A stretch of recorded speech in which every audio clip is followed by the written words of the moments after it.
ইনসাফ এখন থেকে আর টাকা মূল্যে বিক্রি করা হবে না। বৈষম্যহীন বাংলাদেশ আমরা করতে চাই।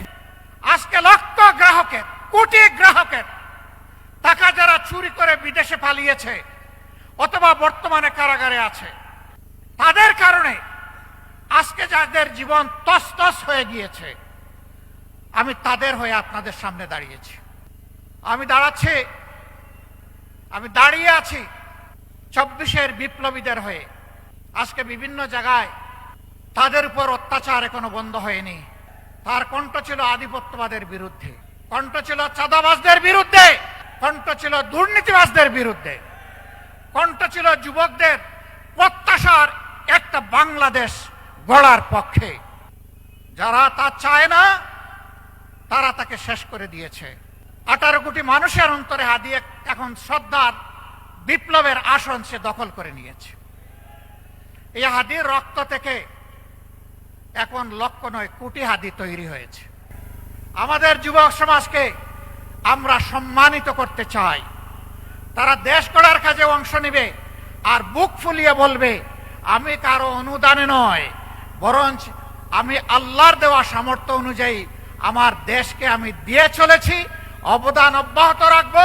এই দেশ গড়ার আমিও একজন নাগরিক এবং একজন কারিগর। ওই ট্যাক্স নামের চাঁদাবাজি আর চলবে না। আমরা বাস্তব চিত্র দেখি, গাড়ি থেকে টাকা নিচ্ছে, বলে এটা কি? বলে এটা রাজনৈতিক যারা।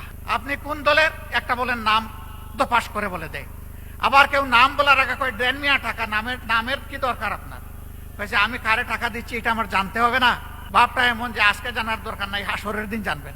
আমরা বলেছি দুর্নীতি আমরা করব না এবং দুর্নীতি কাউকে করতেও দেব না। আমরা বলেছি ইনসাফ প্রত্যেকের জন্য জাতি, ধর্ম, দল নির্বিশেষে নিশ্চিত করা হবে। ইনসাফ এখন থেকে আর টাকা মূল্যে বিক্রি করা হবে না।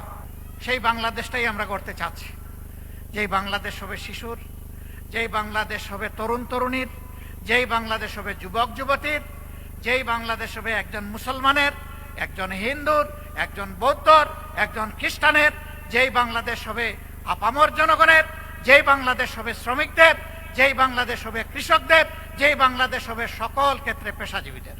সেই বৈষম্যহীন বাংলাদেশ আমরা করতে চাই ইনশাআল্লাহ।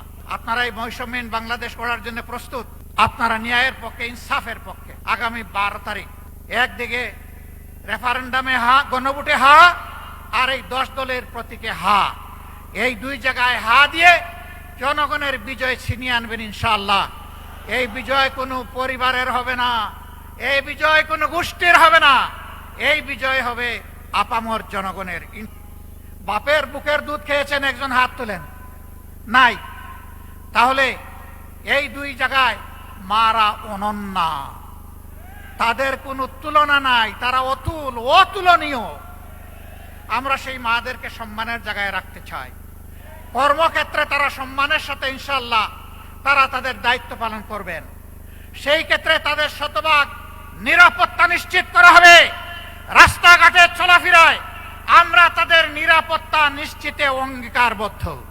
তার জন্য যা করা দরকার, আল্লাহ যদি তার মেহেরবানিতে জনগণের ভোটে আমাদেরকে নির্বাচিত করে সরকার গঠনের সুযোগ দেন, তাহলে আমরা তার সব কিছু করবো ইনশাআল্লাহ।